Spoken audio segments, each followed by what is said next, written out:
नमस्कार, मी अजिंक्य भातंब्रेकर. तुम्ही पाहताय न्यूज 18 लोकमत. महत्त्वाची बातमी सुरुवातीला पाहूया. दरवर्षी पावसाळ्यामध्ये मुंबईच्या अनेक भागांमध्ये पाणी साचत असतं आणि यानंतर मग नाले सफाईच्या मुद्द्यावरून सत्ताधारी आणि विरोधकांमध्ये आरोप प्रत्यारोप होत असतात. यंदा सुद्धा पावसाळ्यापूर्वी पालिकेकडून नाले सफाईचं काम वेगानं सुरू आहे. यासाठी पालिकेनं 30% अधिक निधीची तरतूद सुद्धा केलेली होती. 15 मे पर्यंत नाले सफाईचं काम पूर्ण करण्याचं उद्दिष्ट असून आतापर्यंत सरासरी 36% काम पूर्ण झाल्याचा दावा पालिकेकडून करण्यात आलाय. पण मुंबईतल्या नाल्यांची खरंच सफाई झालीये का आणि पालिकेच्या दाव्यांमध्ये कितपत तथ्य आहे यावर आता विरोधकांनी आक्षेप घेतल्याचं समजतंय.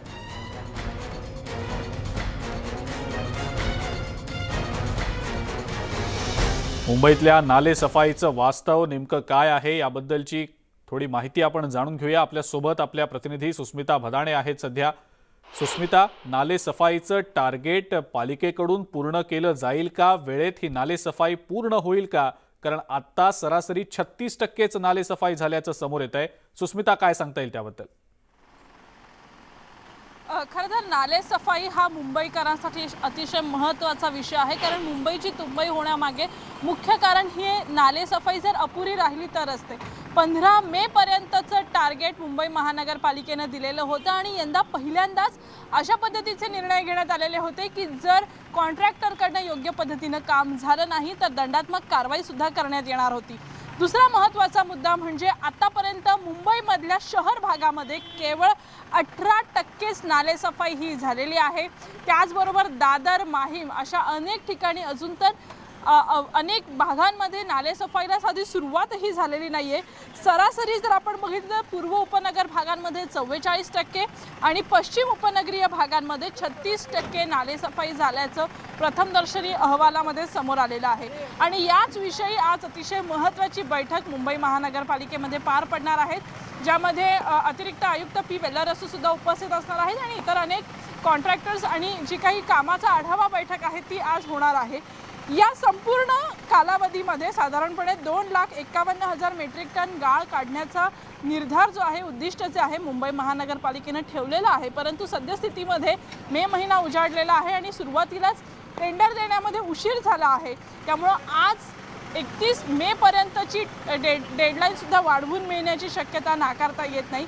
त्यामुळे एकूणच परिस्थिती अशी आहे की मुंबईकरांना पावसाळ्यामध्ये खरी परीक्षा पाहावी लागणार आहे आणि ज्या पावसाळ्यात खरी परीक्षा असेल असं सध्या तरी वाटतं आहे. सुस्मिता, धन्यवाद ही जी माहिती दिली त्याबद्दल. यानंतर आपण थेट जाणार आहोत कोल्हापूरमध्ये. छत्रपती शाहू महाराजांच्या 100व्या स्मृतिदिनाच्या निमित्त कोल्हापूरकर 100 सेकंद स्तब्ध राहून छत्रपतींना अभिवादन करतायत. कोल्हापूरमधली ही दृश्य आपण सध्या पाहतो आहोत.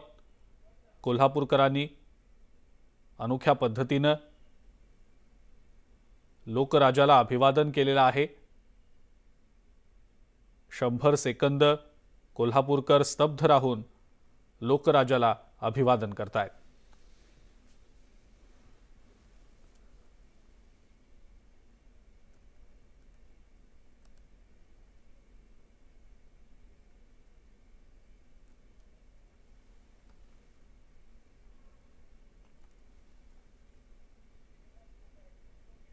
कोल्हापुरातल्या वेगवेगळ्या भागातली ही दृश्य आपण आपल्या स्क्रीनवर सध्या पाहतो आहोत.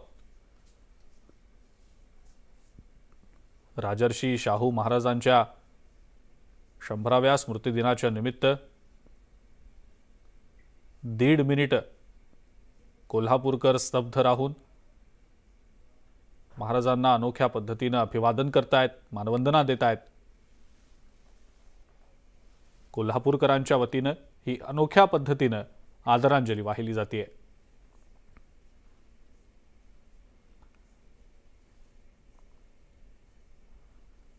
ही दोन दृश्य आपण आपल्या स्क्रीनवर सध्या पाहतो आहोत. कोल्हापूरकरांनी 1.5 मिनिट स्तब्धपणे उभं राहत आदरांजली वाहिलेली आहे.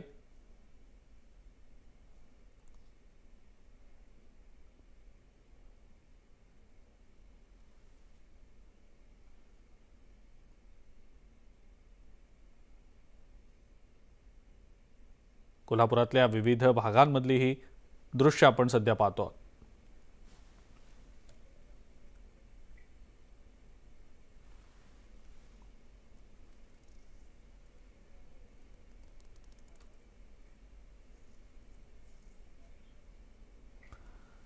अधिक माहिती या संदर्भातली आपण जाणून घेणार आहोत। आपल्या सोबत आपले प्रतिनिधी ज्ञानेश्वर साळोखे आहेत आपल्या सोबत। कोल्हापूरमधल्या शाहू समाधी स्थळावरून ज्ञानेश्वर, 1.5 मिनिटं स्तब्ध राहून कोल्हापूरकरांनी आदरांजली वाहिलेली आहे लोकराजाला, राजर्षी शाहू महाराजांना। काय नेमकं ज्ञानेश्वर त्याबद्दल सांगता येईल? छत्रपती शाहू महाराज यांच्या निधनाला 100 वर्ष पूर्ण होतात आणि या निमित्तानं स्मृती शताब्दी वर्षानिमित्त अनेक कार्यक्रम आहेत ते कोल्हापूरमध्ये आयोजित करण्यात आले होते। मात्र आता नुकताच जो कार्यक्रम पार पडला तो कार्यक्रम म्हणजे अख्खं कोल्हापूर आहे ते 1.5 मिनिटं स्तब्ध झालं होतं। 100वी ही पुण्यतिथी आणि 100 सेकंद आहेत ते कोल्हापूरकरांनी स्तब्ध राहून शाहू महाराज यांना अभिवादन केलेलं आहे। शाहू समाधी स्थळावरती सुद्धा अनेक मान्यवर आहेत ते या ठिकाणी उपस्थित झाले होते आणि त्यांनी शाहू महाराजांना या ठिकाणी 100 सेकंद आहे ते स्तब्ध राहून अभिवादन केलेले आहे। अख्ख्या कोल्हापूरमध्ये प्रत्येक चौकामध्ये जिल्ह्याच्या गावाच्या कानाकोपऱ्यामध्ये अशा पद्धतीचा कार्यक्रम आहे तो या ठिकाणी आयोजित करण्यात आला होता आणि 100 सेकंद कोल्हापूरकरांनी स्तब्ध राहून शाहू महाराजांना अभिवादन केलेलं आहे, त्यांच्या प्रती कृतज्ञता ती व्यक्त केलेली आहे। कारण खरं तर आपल्याला माहिती आहे की शाहू महाराजांनी अनेक चांगले कार्य आहे ते त्यांच्या कारकिर्दीत केले, ते आजही आपल्या महाराष्ट्राला दिशादर्शक आहे। सामाजिक सलोख्याचा असू दे किंवा एकूणच शिक्षणाच्या बाबतीत किंवा आरक्षणाच्या बाबतीत त्यांची भूमिका असू दे, हे सगळे काम त्यांनी केलं आणि त्या कामाच्या प्रती कृतज्ञता म्हणून कृतज्ञता पर्वाचं आयोजन करण्यात आलं होतं आणि आज अख्ख्या कोल्हापूरकरांनी 100 सेकंद स्तब्ध राहून शाहू महाराजांना या ठिकाणी मानवंदना आणि आदरांजली वाहिली आहे। बिलकुल ज्ञानेश्वर, धन्यवाद। आपण ही जी माहिती दिली त्याबद्दल। 100 सेकंद म्हणजे 1.5 मिनिटं स्तब्ध राहून कोल्हापूरकरांनी शाहू महाराजांना आदरांजली वाहिलेली आहे, अभिवादन केलेलं आहे त्यांच्या 100व्या स्मृतिदिनाच्या निमित्तानं। यानंतर पुन्हा एकदा महत्त्वाची बातमी मुंबईसाठी खास करून, कारण पावसाळ्यात मुंबईतल्या अनेक भागांमध्ये पाणी साचत असतं। नाले सफाईच्या मुद्द्यावरून आरोप प्रत्यारोप होतात। सत्ताधारी आणि विरोधक आपापसात या मुद्द्यावरनं आमनेसामने आल्याचं अनेकदा आपण पाहिलेलं आहे। यंदाच्या वर्षी सुद्धा पावसाळ्यापूर्वी पालिकेकडून नाले सफाईचं काम वेगानं सुरू आहे। 15 मे पर्यंतचं टार्गेट सुद्धा ठेवलं गेलेलं आहे। पालिकेनं 30% अधिक निधीची यंदाच्या वर्षी तरतूद सुद्धा नाले सफाईसाठी केलेली होती। 15 मे पर्यंत हे नाले सफाईचं काम पूर्ण करण्याचं उद्दिष्ट ठेवलं गेलेलं आहे, पण आत्तापर्यंत म्हणजे 6 तारखेपर्यंत सरासरी 36%च काम पूर्ण झाल्याचा दावा पालिकेकडून करण्यात आलेला आहे। तर उर्वरित 64% जे काम आहे ते 15 मे पर्यंत पूर्ण होणार का, हाच खरा सवाल आहे। नाले सफाईच्या मुद्द्यावरून दरवर्षी पावसाळ्यात सत्ताधारी आणि विरोधकांमध्ये खडाजंगी होत असते। मुंबईच्या नाल्यांची खरंच सफाई झालेली आहे का, हा प्रश्न सातत्यानं विरोधकांकडून उपस्थित केला जात असतो। पालिकेकडून सुद्धा दावे केले जात असतात नाले सफाईच्या बाबतीत, मात्र खरंच नाले सफाईचं वास्तव नेमकं काय आहे याबद्दलचे अनेक प्रश्न अनुत्तरितच असतात। मुंबई महानगरपालिकेमध्ये आज या संदर्भात एक बैठक असल्याचं समजतंय। नाले सफाईच्या कामांचा या बैठकीमध्ये आढावा घेतला जाईल। पालिकेनं जो दावा केलाय त्यात तथ्य आहे का, हे देखील या बैठकीनंतर निश्चितपणे समोर येईल। सुस्मिता भदाणे आपल्या प्रतिनिधी आपल्या सोबत आहेत सध्या फोन लाईनवरनं। सुस्मिता, नाले सफाईचं टार्गेट जे आहे 15 मे पर्यंत ते पूर्ण होणार का, हा प्रश्न आहे। कारण अजून 36%च नाले सफाई झाली आहे। उर्वरित जी 64% नाले सफाई आहे ती 15 मे पर्यंत म्हणजे या 9 दिवसामध्ये पूर्ण होईल का? खरं तर ज्या पद्धतीची आकडेवारी समोर आलेली आहे त्याच्यातनंच हे स्पष्ट होतंय की केवळ 36% काम हे पूर्ण झालेलं आहे। याचाच अर्थ असा की आगामी काळामध्ये जर जलद गतीने ही कामं पूर्ण झाली नाही तर मुंबईची तुंबई सुद्धा होऊ शकते। पूर्व उपनगरीय भागामध्ये सर्वाधिक काम हे झालेलं पाहायला मिळतंय। 4 तारखेपर्यंतच्या आकडेवारीनुसार साधारणपणे 44% नालेसफाईची कामं ही पूर्व उपनगरीय भागांमध्ये पूर्ण झालेली आहेत आणि मिठी नदी जी मुंबईची मुख्य नदी समजली जाते आणि ज्यामुळे पूर सदृश परिस्थिती अनेकदा उद्भवत असते, अशा मिठी नदीचं काम सुद्धा 80% पूर्ण झाल्याचं 4 तारखेपर्यंतच्या सुस्मिता, थांबवतो काही क्षणांसाठी, पुन्हा एकदा येतो मी आपल्याकडे। आपल्या सोबत सध्या पालिकेतले भाजपचे गटनेते प्रभाकर शिंदे आहेत, त्यांची या संदर्भातली प्रतिक्रिया आपण जाणून घेऊया। प्रभाकरजी, आपलं स्वागत न्यूज 18 लोकमतमध्ये। नाले सफाईची कामं सरासरी 36% पूर्ण झाल्याचा दावा पालिकेकडून करण्यात आलाय। 15 मे पर्यंतचं टार्गेट आहे।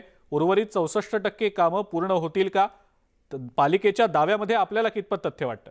असं आहे की पालिकेचे नेहमी असे दावे असतात। तुम्ही गेल्या 2 वर्षाचे दावे पालिकेचे काढलेत तर 104 आणि 114% नाले सफाई झाली अशा प्रकारचा दावा खुद्द महापालिका आयुक्तांनी केला होता. आणि त्याच्यानंतर सुद्धा मुंबई तुंबली. 17 तास मुंबईमध्ये पाणी तुंबून होतं. हा पहिला भाग. त्यामुळे पालिकेच्या दाव्यावर किती विश्वास ठेवायचा हा एक अतिशय मोठा प्रश्न आहे, एक भाग. दुसरा भाग असा आहे की यावेळेला मुळातच नाले सफाईचे टेंडर उशिरा काढले गेले. बरोबर. गेल्या वर्षी नाले सफाईचा खर्च 130 कोटी होता, यावेळेला तो 162 कोटी झाला. हे 32 कोटींनी खर्च वाढलेला आहे. बरोबर. दुसरं असं आहे की गेल्या वर्षी 4,36,000 क्युबिक मीटर गाळ काढला गेला होता, यावेळेला 2,56,000 क्युबिक मीटर गाळ काढण्याचं प्रयोजन आहे. मला फक्त एक कळतं, भारतीय जनता पक्षाचा गटनेता म्हणून पालिकेत दरवर्षी दावे करते आणि दरवर्षी मुंबई तुंबते, त्यामुळे पालिकेच्या दाव्यामध्ये काहीही तथ्य नाही. माझं म्हणणं असं आहे की मुंबईकरांना आपण दिलासा देणार आहोत की नाही. कोटीच्या कोटी उड्डाणं खर्च केल्यानंतर सुद्धा मुंबईकरांना दिलासा मिळत नाही, हे विदारक सत्य आहे आणि ते मला आपल्याला या माध्यमातून निदर्शनास आणून द्यायचं. बिलकुल. मग प्रभाकरजी, आपल्याला असं म्हणायचंय का की नाले सफाईच्या कामांबाबतचे दावे कितीही केले गेले तरी यंदाच्या वर्षी सुद्धा मुंबई तुंबेलच असं म्हणायचंय आपल्याला? गेल्या 2 वर्षाचा अनुभव तोच सांगतो. गेल्याच्या आदल्या वर्षी आयुक्तांनी सांगितलं होतं 104% झाली, गेल्या वर्षी आयुक्तांनी सांगितलं 114% झाली. खऱ्या अर्थानं मुंबईमधली नाले सफाई होत नाही, तर कॉन्ट्रॅक्टरच्या माध्यमातून वेगवेगळ्या लोकांची हातसाफाई होते, हे विदारक सत्य आहे. आणि मुंबईकरांना प्रत्येक वेळेला तुंबलेल्या मुंबईला सामोरं जावं लागतं, हे सुद्धा सत्य आहे. त्याच्यामुळे पालिकेच्या दाव्यावर अजिबात विश्वास ठेवता येणार नाही. बिलकुल. प्रभाकरजी, खूप खूप धन्यवाद. आपण न्यूज 18 लोकमतची बोललात आणि प्रतिक्रिया दिली त्याबद्दल. सुस्मिता भदाणे आपल्या प्रतिनिधी आपल्यासोबत आहेतच. सुस्मिता, आज याच महत्त्वाच्या मुद्द्यावर पालिकेत एक बैठक देखील आहे. नाले सफाईच्या कामांचा आढावा घेतला जाणार आहे. या बैठकीमध्ये सत्ताधारी आणि विरोधकांमध्ये खडाजंगी होण्याची शक्यता वाटते का? काय नेमकं त्याबद्दल सांगता येईल?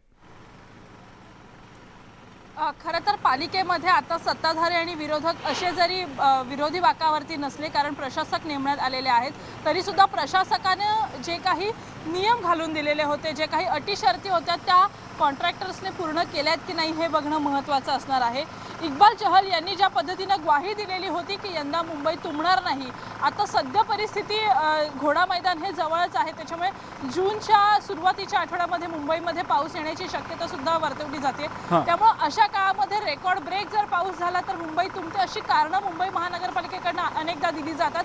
यावर्षी पहिल्यांदाच तशासाठी म्हणून पूर परिस्थितीमध्ये कशा पद्धतीने स्वतःला सावरायचं, कशा पद्धतीने रिस्क मॅनेजमेंट करायची, यासाठीचं वर्कशॉप मुंबई महानगरपालिकेनं सह्याद्री गेस्ट हाऊसमध्ये घेतलेले होते. एकूणच नाले सफाईच्या बाबतीमध्ये 36%च कामं पूर्ण झालेलं एवढं सगळं पाहायला मिळत असताना, दुसरीकडे मात्र मुंबईची तुंबई होण्यासाठी जी शाश्वत कामं होणं अपेक्षित आहे ती कामं कुठेही पूर्ण झालेली दिसत नाहीये.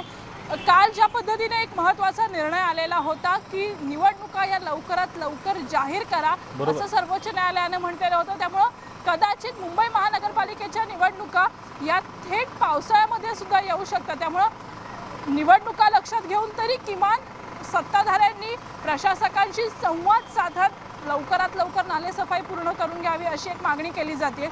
जिओ सॅटेलाइट टेस्टिंगनुसार, म्हणजे जिओ लोकेशननुसार यंदा पहिल्यांदाच नालेसफाईची माहितीही देण्यात येत होती. जो काही गाळ उपसा केला गेला होता त्या बाबतीत जर कुठल्याही पद्धतीची चुकीची कृत्य झाली तर नालेसफाई करणाऱ्या कॉन्ट्रॅक्टरवरती थेट अशा पद्धतीची कारवाई करण्यात येत होती. 2 शिफ्टमध्ये नालेसफाई सुरू होती. अशा अनेक गोष्टी प्रशासकांकडनं. त्यामुळे आजच्या या बैठकीमध्ये प्रशासकांना या सगळ्या संदर्भातला आढावा घेणं अतिशय गरजेचं असणार आहे, कारण पावसाळ्यामध्ये मुंबईकरांना दरवर्षी जो त्रास सहन करावा लागतो तो यंदाच्या वर्षी तरी कमी होणार का, याचीच मुंबईकरांना आता उत्सुकता आहे. सुस्मिता, धन्यवाद ही जी माहिती दिली त्याबद्दल. या महत्त्वाच्या मुद्द्यावर आम्ही शिवसेनेच्या नेत्यांकडून प्रतिक्रिया जाणून घेण्याचा प्रयत्न केला, मात्र शिवसेनेच्या नेत्यांकडून या संदर्भातली प्रतिक्रिया समजू शकलेली नाही. याच संदर्भातली पुढची एक बातमी आता आपण बघूया. मुंबईकरांमध्ये पाण्याच्या प्रश्नावरून मोठी नाराजी असल्याचं प्रजा फाउंडेशनच्या अहवालामध्ये स्पष्ट झालेलं आहे. प्रजा फाउंडेशननं मुंबईतल्या नागरी समस्यांविषयी स्थितीचा अहवाल प्रकाशित केलाय. यामध्ये 2021 सालात पाण्याविषयी तब्बल 12% तक्रारी नोंदवल्याचं दिसून आलेलं आहे. मुंबईकरांनी घनकचरा आणि सांडपाण्याबाबत सुद्धा अधिक प्रमाणात तक्रारी नोंदवलेल्या आहेत।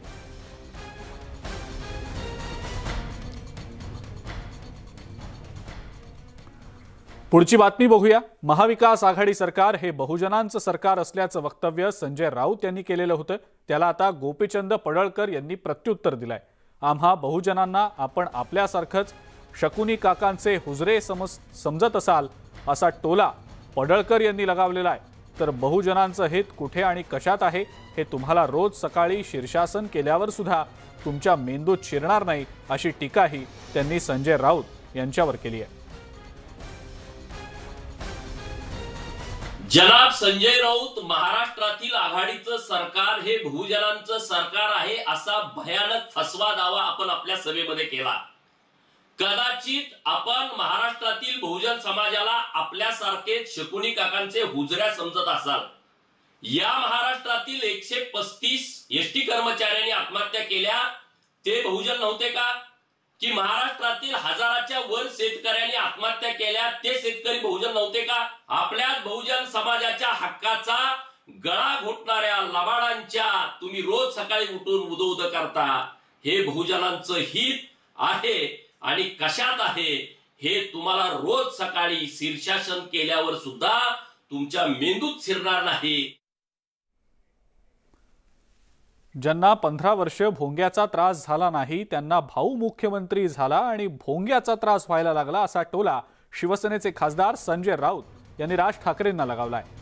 यांचे लाडके देवेंद्र फडणवीस मुख्यमंत्री होते तेव्हा त्रास झाला नाही असा टोलाही राऊत यांनी लगावला। संजय राऊत यांची हडपसरमध्ये जाहीर सभा झाली। या सभेदरम्यान ते बोलत होते। हिंदूंमध्ये फूट पाडण्याचा डाव असून हिंदूंचाच गळा आवळला जातोय असा आरोप सुद्धा संजय राऊत यांनी केला।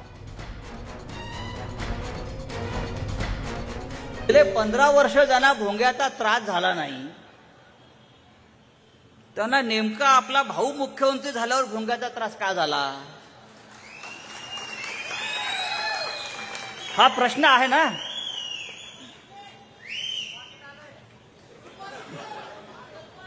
पंधरा वर्ष अजिबात त्रास झाला नाही कोणाला। इतकी सरकार आली, विलासराव देशमुख मुख्यमंत्री होते, पृथ्वीराज चव्हाण मुख्यमंत्री होते, मग लाडके त्यांचे देवेंद्र फडणवीस मुख्यमंत्री झाले, तेव्हा भोंग्याचा त्रास नाही। पण आपले भाऊ मुख्यमंत्री झाले आणि भोंग्याचा त्रास सुरू झाला। हा भोंग्याचा त्रास पोटातून सुरू झालाय, पोटदुखीतून सुरू झालेला आहे। काल आणि आज सुद्धा लाऊडस्पीकर बंद केल्यामुळे आपण सगळ्यांनी हजारो भाविक या काकड आरतीला मुकलेत। म्हणजे एका अर्थानं या भोंगे प्रकरणामध्ये ह्या लोकांनी आमच्या हिंदूंचाच गळा आवळलेला। हे काय आहे? हे कोणाचं राजकारण आहे? भारतीय जनता पक्ष हा कोणाच्या खांद्यावर बंदूक ठेवून हिंदुत्वावरती वार करतोय, हिंदुत्वावरती हल्ले करतोय। तर या हडपसरमधल्या सभेमध्ये संजय राऊत यांनी तुफान शाब्दिक फटकेबाजी केली। पाहूया। आज लोक पेटवा पेटवेची भाषा करतायत ना। कोणी करायची पेटवा पेटवेची भाषा? आमचं अख्खं आयुष्य पेटवा पेटवीत गेलं। आमचं अख्खं आयुष्य गेलं पेटवा पेटवीत। लेकिन सवाल ये नहीं कि बस्तियां क्यों जली, सवाल ये है कि बंदर के हाथ में माचिस किसने दी।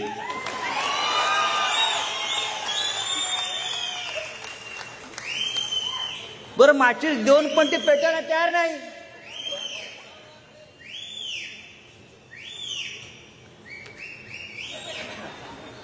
दोन दिवस आता पेटेल, उद्या पेटेल, ह्या कोपऱ्यात पेटेल, त्या गावात पेटेल, काय पेटलं का? मला सांगतायत मुंबई महानगरपालिकेचा भ्रष्टाचार काढू।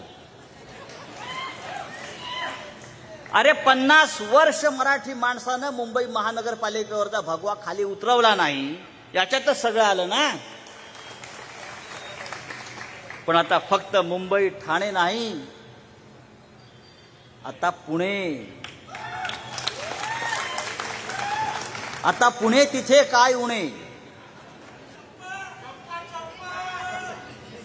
अब चंपाकली की बात छोड़ दो, चंपाकली मुरझाई है।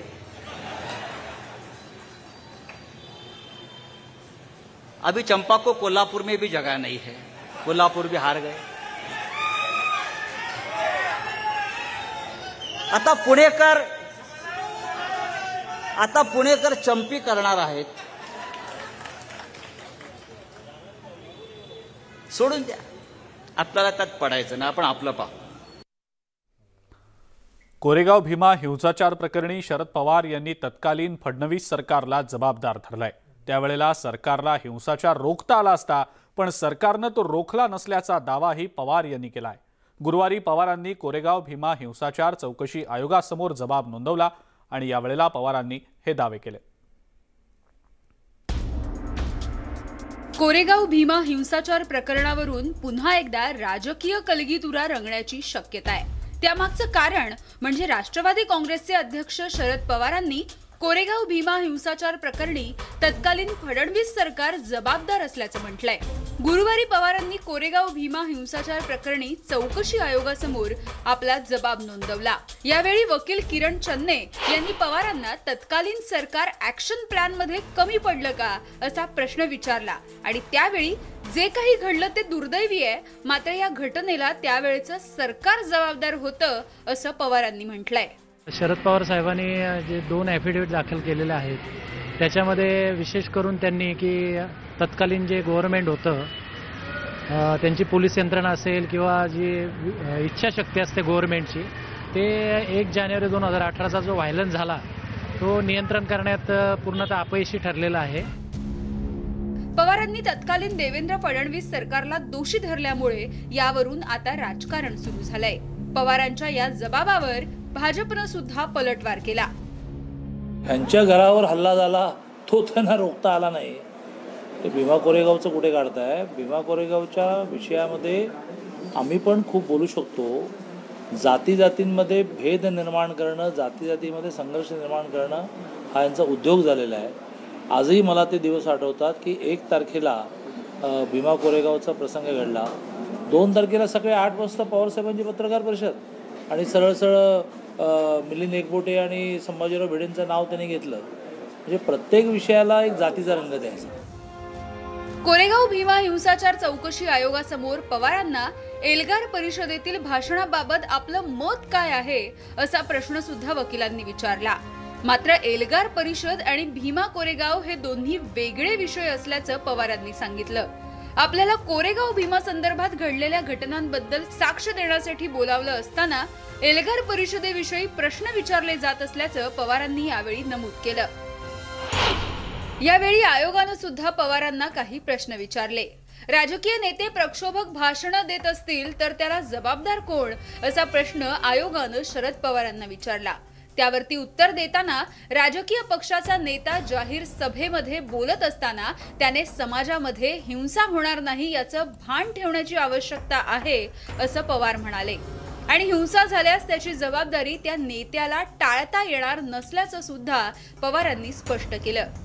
1 जानेवारीला प्रकाश आंबेडकरांनी महाराष्ट्र बंद पुकारला होता, त्यावर कोणाला जबाबदार धरायला हवं आणि त्यानंतर हिंसा आणि नुकसान झालंय याची जबाबदारी कुणाची, याबाबत आपल्याला काही सूचना आहेत का असाही प्रश्न आयोगानं पवारांना विचारला। त्यावर आपल्याला काही बोलायचं नसल्याचं सांगत हा प्रश्न न्यायप्रविष्ट असल्याचं पवार म्हणाले। कोरेगाव भीमा प्रकरणी रामदास आठवले, देवेंद्र फडणवीस आणि उद्धव ठाकरे यांना आयोगानं बोलवावं का असाही सवाल पवारांना विचारण्यात आला। आयोग यावर निष्कर्षापर्यंत पोहोचला असेल तर याचा विचार आयोगानं करावा असं उत्तर पवारांनी दिलंय। कोरेगाव भीमा हिंसाचार प्रकरणावरून यापूर्वी सुद्धा शरद पवारांनी तत्कालीन सरकारवरती नाराजी व्यक्त केली होती। आता चौकशी आयोगासमोर सुद्धा पवारांनी फडणवीस सरकारला जबाबदार धरल्यामुळे आगामी काळात यावरून राजकीय दावे प्रतिदावे केल्याची शक्यता नाकारता येत नाही। Bureau report, news 18 Lokmat. Rana दाम्पत्याची 13 दिवसांनंतर कारागृहातनं गुरुवारी सुटका झाली। सुटका झाल्यानंतर रवी राणा यांनी हॉस्पिटलमध्ये जात नवनीत राणांना धीर दिला। जेलमधून सुटका झाल्यावर नवनीत राणा हॉस्पिटलमध्ये दाखल झाल्या। तळोजा जेलमधून रवी राणा तर भायखळा कारागृहातून नवनीत राणांची सुटका झाली। सुटका झाल्यावर रवी राणांनी कारमध्ये हनुमान चालीसाचं पठण सुरू केलं। प्रकृती ठीक नसल्यानं उपचारासाठी नवनीत राणा हॉस्पिटलमध्ये दाखल झाल्या। त्यानंतर रवी राणा थेट लीलावती हॉस्पिटलमध्ये पोहोचले। त्यावेळी त्यांच्या सोबत काही कार्यकर्ते आणि भाजपचे नेते किरीट सोमय्या उपस्थित होते। नवनीत राणांची त्यांनी विचारपूस केल्यानंतर त्यांनी माध्यमांशी संवाद साधला। ऍडमिट आहे लीलावतीमध्ये आणि त्यांना जो त्रास चालू आहे तो गेल्या 6 दिवसांपासून त्रास चालू होता। त्यांनी विनंती केली होती पण त्यांना जेल प्रशासनाने ऍडमिट केलं नाही। हे दुर्भाग्य आहे। एका लेडीजला एवढं घेण्याचं कारण काय आहे, एवढ्या प्रकारचं प्रेशर आणण्याचं कारण काय आहे हे समजत नाही। हनुमान चालीसा म्हणणारा भक्तांना 10-12 दिवस जेलमध्ये ठेवणं आणि बेशर्मी आणि बेरहमी ती हद आहे की जेलमधून सरळ खासदार नवनीत राणाला हॉस्पिटलमध्ये भरती व्हावं लागते। हनुमान चालीसाच्या मुद्द्यावरून आक्रमक भूमिका घेत राणा दाम्पत्यानं मुंबईत पाऊल ठेवलं। मात्र त्यांना रोखण्यासाठी शिवसैनिक सुद्धा आक्रमक होते। यावेळी राणा दाम्पत्यानं मुख्यमंत्र्यांविषयी आक्षेपार्ह वक्तव्य केलं। त्यामुळे हा वाद अखेर देशद्रोहाच्या गुन्ह्यापर्यंत पोहोचला। राणा दाम्पत्याला अटक झाली। 13 दिवसांनंतर त्यांची सुटका झाली। मात्र जामीन मंजूर करताना त्यांच्यावर अनेक प्रकारचे निर्बंध लादण्यात आले। त्यांना संबंधित प्रकरणावर माध्यमांशी बोलता येणार नाहीये। साक्षीदारांशी कोणत्याही प्रकारे संपर्क साधता येणार नाहीये। त्यामुळे सुटका झाल्यानंतर रवी राणा कारमधून रवाना झाले तर नवनीत राणांनी थेट हात जोडले। नवनीत राणा यांची प्रकृती सध्या बरी नाही।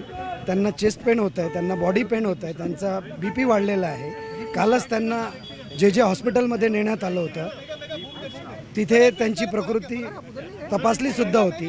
त्यांचं सिटी स्कॅन सुद्धा करण्यात आला होता। सध्या मॅडमची प्रकृती बरी नसल्यामुळे त्यांना लीलावती हॉस्पिटलमध्ये नेण्यात येत आहे। अमरावतीच्या खासदार आणि आमदारानं मुंबईत येऊन थेट मुख्यमंत्र्यांना आव्हान दिलं। मात्र यावेळी राणा दाम्पत्यानं मुख्यमंत्र्यांविषयी आक्षेपार्ह भाषेचा वापर केला। त्यामुळे सरकारनंही कठोर भूमिका घेतली।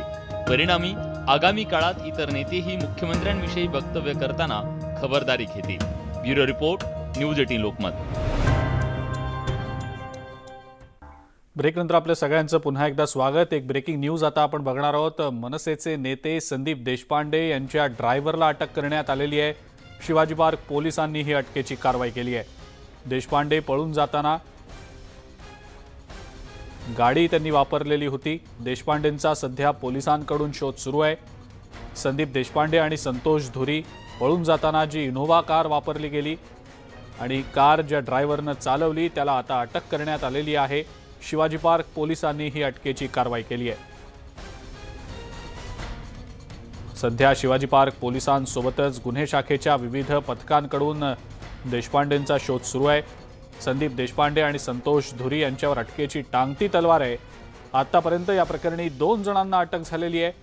दादरचे शाखा प्रमुख संतोष माळी आणि इनोव्हा गाडी चालवणाऱ्या चालकाला अटक करण्यात आलेली आहे। संदीप देशपांडे यांच्या अडचणी वाढवणारी ही बातमी आहे असंच म्हणायला लागेल। संदीप देशपांडेंच्या ड्रायव्हरला अटक करण्यात आल्याची ही बातमी आहे। शिवाजी पार्क पोलिसांनी अटकेची ही कारवाई केलेली आहे। याच संदर्भातली माहिती आपण जाणून घेऊया। सुस्मिता भदाणे आपल्या प्रतिनिधी आपल्या सोबत आहेत सध्या। सुस्मिता, काय नेमकी माहिती? शिवाजी पार्क पोलिसांनी या ड्रायव्हरला अटक केलेली आहे। संदीप देशपांडे आणि संतोष धुरी या गाडीतून पळून जात होते तर इनोव्हा गाडीचा हा ड्रायव्हर असल्याचं पाहायला मिळत आहे। आणि या संपूर्ण प्रकरणानंतर सदोष मनुष्यवधाचा गुन्हा सुद्धा संतोष धुरी आणि संदीप देशपांडे यांच्यावरती पोलिसांनी नोंदवला होता। अटकेची टांगती तलवार अजूनही संतोष धुरी आणि संदीप देशपांडे यांच्यावरती आहे। परंतु या संपूर्ण प्रकरणामध्ये ड्रायव्हरला सगळ्यात प्रथम अटक करण्यात आलेली आहे।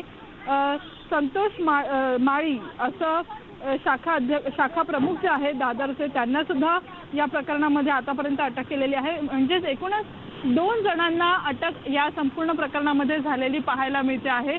त्यामुळे या संपूर्ण घटनेनंतर पोलिसांकडनं सुद्धा ॲक्शन मोड ऑन करण्यात आलेला आपल्याला पाहायला मिळतोय। पोलीस सुद्धा ऍक्शन मोडमध्ये असल्याचं पाहायला मिळत आहे आणि या घटनेमध्ये जखमी झालेल्या पोलीस कॉन्स्टेबल ज्या महिला कॉन्स्टेबल होत्या त्यांचे सुद्धा सद्यस्थितीमध्ये उपचार सुरू असल्याचं पाहायला मिळतंय। बिलकुल सुस्मिता, धन्यवाद सविस्तर माहिती दिली त्याबद्दल।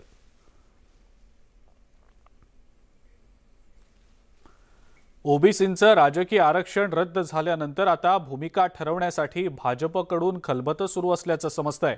ओबीसींचं राजकीय आरक्षण गेल्यानंतर भाजपच्या ओबीसी मोर्चाची उद्या एक महत्त्वाची बैठक होतीये। पुढची रणनीती ठरवण्यासाठी भाजपच्या ओबीसी मोर्चाच्या प्रदेश कार्यकारिणीची ही बैठक होणार आहे। या बैठकीसाठी विरोधी पक्षनेते देवेंद्र फडणवीस, प्रदेशाध्यक्ष चंद्रकांत पाटील यांच्या उपस्थितीमध्ये दादर इथं ही भाजपची बैठक होईल। ओबीसींचं राजकीय आरक्षण गेल्यानंतर आता पुढची नेमकी काय रणनीती असेल या संदर्भातला निर्णय घेण्यासाठी देवेंद्र फडणवीस आणि चंद्रकांत पाटील यांच्या उपस्थितीत ही बैठक आयोजित करण्यात आलेली आहे। याच संदर्भातली अधिक माहिती आपण जाणून घेणार आहोत। तुषार रुपनवर आपला प्रतिनिधी आपल्या सोबत आहे सध्या। तुषार, या सगळ्या संदर्भात आता भाजपकडनं मुंबईमध्ये खलबतं होणार आहेत। उद्या महत्त्वाची बैठक आहे ओबीसी मोर्चाची, काय सांगता येईल त्याबद्दल? अजिंक्य, सुप्रीम कोर्टाने ओबीसीच्या राजकीय आरक्षणासंदर्भात जो निकाल दिला त्यानंतर या ठिकाणी राजकीय कोर्टामध्ये बैठकांचं सत्र सुरू होण्यास सुरुवात झालेली आहे। कालही आपण जर पाहिलं असेल तर महाविकास आघाडीची बैठक झाली होती।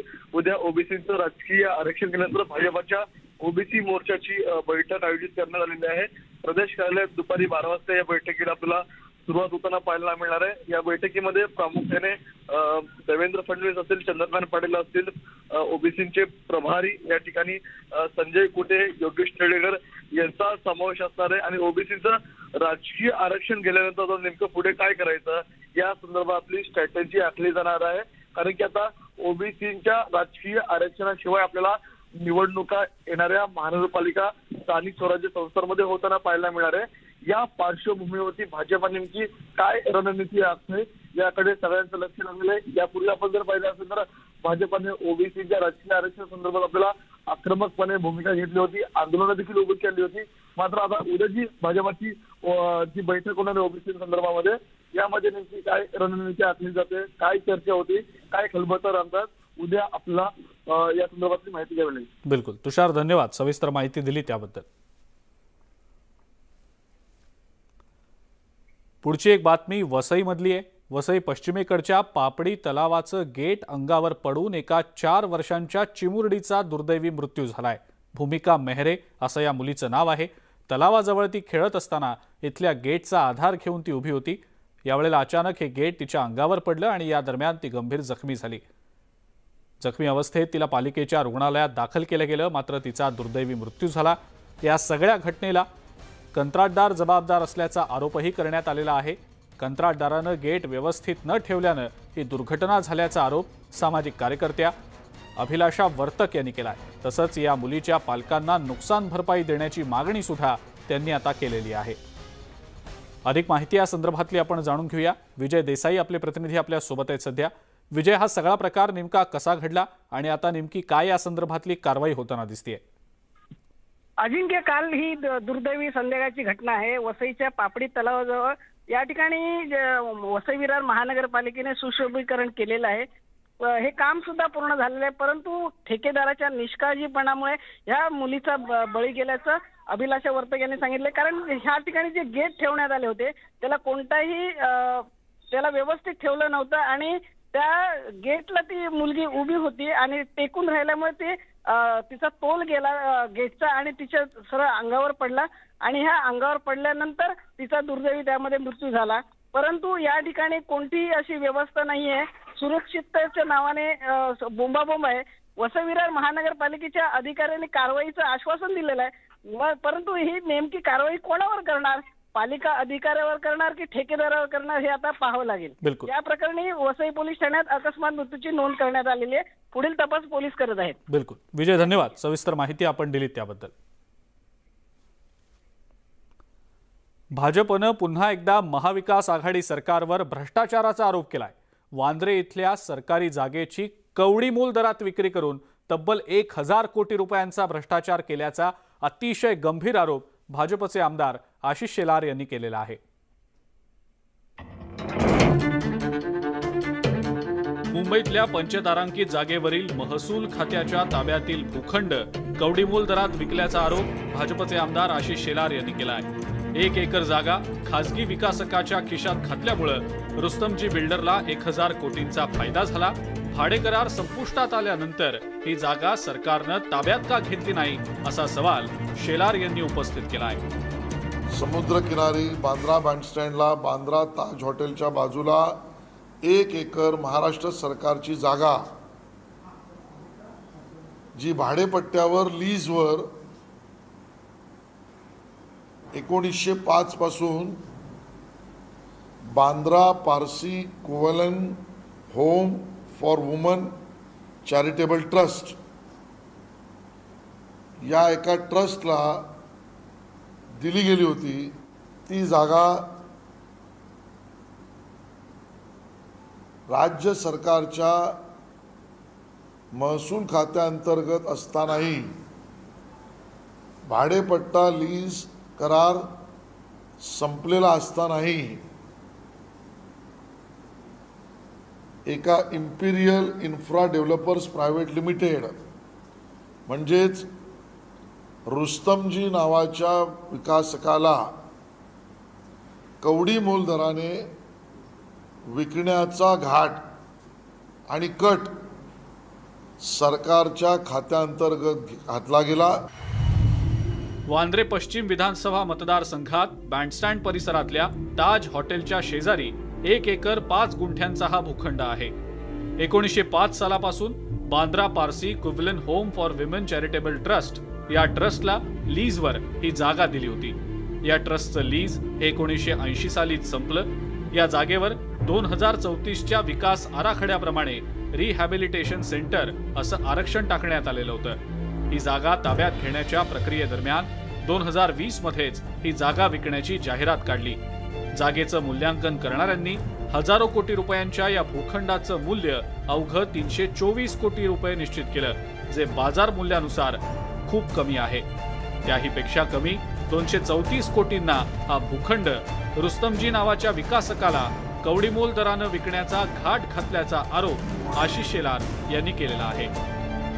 सध्या मी बँड्रा येथील ताजलँड हॉटेलच्या अगदी बाजूला उभा आहे। माझ्या समोर समुद्र आहे, माझ्या डाव्या बाजूला ताजलँड हॉटेल आहे आणि अगदी ताजलँड हॉटेलच्या उजव्या बाजूला 1 एकर 5 गुंठे वरती असणारी जमीन खाजगी व्यावसायिक रुस्तमजी या बिल्डरला अवघ्या कवडीमोल दराने विकण्यात आलेली आहे।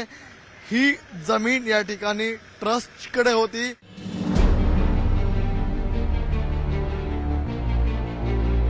सदर भूखंड हा शासकीय असून ट्रस्टचा भाडेपट्टा संपलेला असताना शासनानं ताब्यात घेणं आवश्यक होतं। तसंच वर्ग 2 नुसार जरी या जागेची विक्री केली असती तरी यातून कोट्यवधींचा महसूल शासनाला मिळाला असता, पण तसं न करता विकासकाला फायदा होईल असा हा व्यवहार करण्यात आल्याचा आरोप आहे।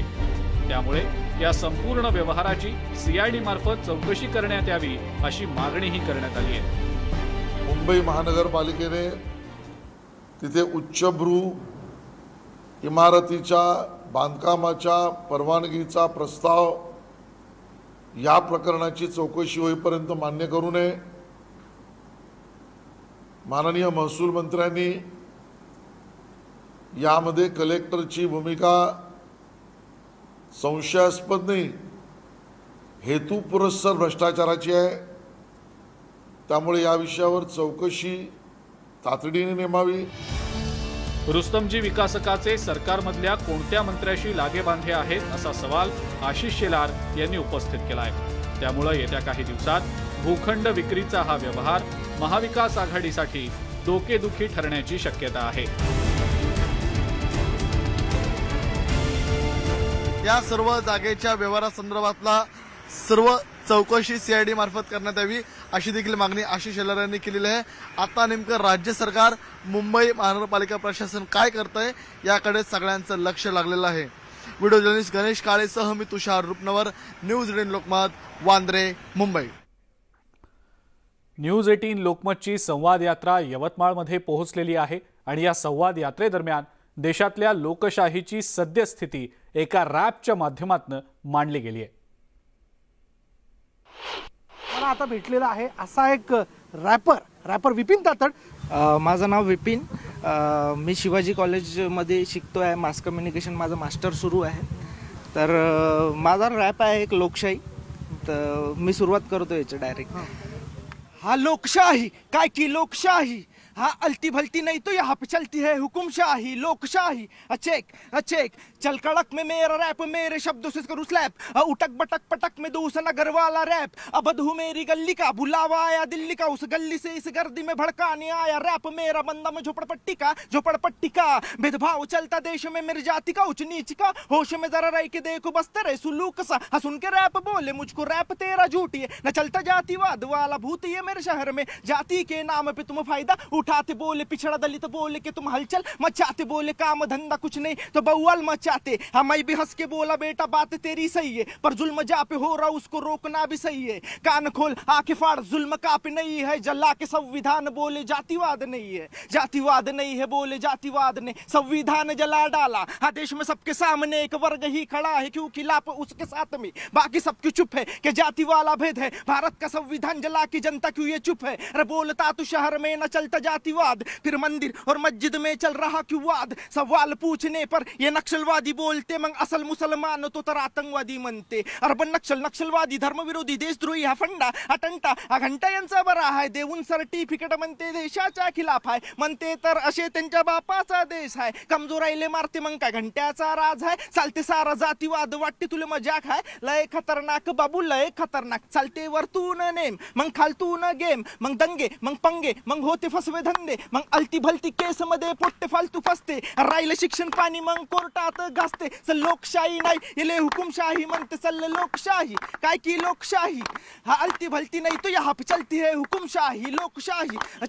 अचेक हा संघाच्या घरात मग सापडते शस्त्र. धर्मराष्ट्र पाहिजे म्हणते खरे देशभक्त, पण संविधान म्हणते देश माझा धर्मनिरपेक्ष. मग डायरेक्टच म्हणते नाही देशभक्त. मग विचारतो मी प्रश्न, विचारतो मी प्रश्न. मग पहा कसे मिळून तुम्हाला झुंडानं मारते. भक्त कसे मिळून तुम्हाला दबावात आणते. एवढंच नाही तर बाबू संपूर्णच टाकते. हा पैशाचे नाही दलाल देवाचे हाय. हा अल्लाचे हाय महापुरुषाचे हाय. धर्माचे देशाचे जातीचे पंथाचे कुटुंबाच्या समाजाचे विचाराचे हाय. मिळून सर्व गुलामीतून अटकलेले हाय. चल लोकशाही नाही हे तर हुकुमशाही आहे. चल लोकशाही काय की लोकशाही. प्रत्येकाचं मत, प्रत्येकाचं म्हणणं आणि जे म्हणणं आहे त्या अशाही पद्धतीने समोर येऊ शकतं. विपिनचा रॅप जो आता आपण ऐकला, बरंच काही सांगण्याचा त्याचा प्रयत्न. यंदा विक्रमी उष्म्यानं हैराण केलेलं असतानाच आता मॉन्सून संदर्भातली एक गुड न्यूज मिळालेली आहे. देशामध्ये 10 दिवस आधीच मॉन्सून दाखल होणार आहे. 20 किंवा 21 मेला मॉन्सून केरळच्या किनारपट्टीवर धडकण्याची शक्यता आहे. पुढचे काही दिवसात देशाच्या उर्वरित भागात मॉन्सूनची बरसात होईल असा अंदाज वर्तवला गेलाय. अरबी समुद्रात एंटरसायक्लोन क्षेत्र निर्माण होण्याची शक्यता आहे आणि त्यामुळे मॉन्सून लवकरच आता केरळमध्ये धडकणार असल्याचा अंदाज वर्तवला गेलाय. मनसे अध्यक्ष राज ठाकरे यांच्या अल्टिमेटम नंतर आता मुंबई पोलिसांनी ध्वनी प्रदूषण अतिशय गांभीर्याने घेतल्याचं दिसतंय. ध्वनी प्रदूषणाच्या तक्रारी हाताळण्यासाठी तब्बल 91 अधिकाऱ्यांची फौज आता मुंबई पोलिसांनी तैनात केली आहे. केवळ भोंगेच नाहीत तर सण आणि उत्सवांच्या निमित्तानं जोरजोरात ढोल ताशे वाजवणं, साऊंड सिस्टीमवरनं गाणी लावणं, आवाजाचे फटाके उडवणं यासाठी आता मुंबईकर या अधिकाऱ्यांकडे तक्रार करू शकतील.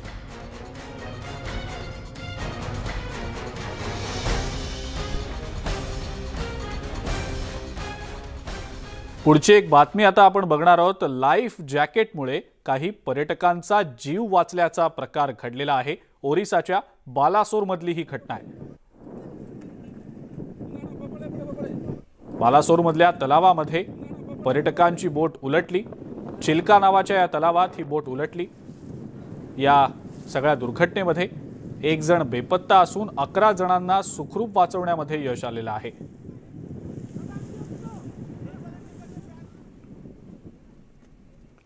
ब्रेक नंतर आता आपण एक नजर टाकूया देशातल्या प्रमुख शहरातल्या आजच्या तापमानावर. आजचं तापमान प्रायोजक मैंगो एयर कूलर. इन गर्मियों में घर ले आए मैंगो एयर कूलर वाली ठंडक.